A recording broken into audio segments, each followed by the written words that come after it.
Jesus para falar com ele face a face. João está na cidade grande, não tem anjo para entregar o rolo, porque na cidade grande, na bênção, é tudo bom. Não temos tempo para orar, não temos tempo para buscar Deus. Estamos ocupados no Face, no WhatsApp, estamos cansados, temos que ir trabalhar. Nós não temos tempo para Deus. E ele querendo se revelar, ele querendo se mostrar para Ju. Aí eu vejo dizer, tá certo, Ju. Você está indo só o céu por fora, né?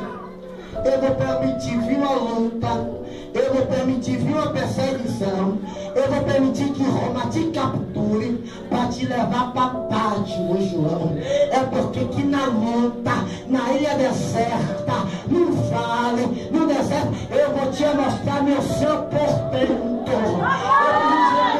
Essa luta, Deus vai mostrar para você enxergar o seu portento.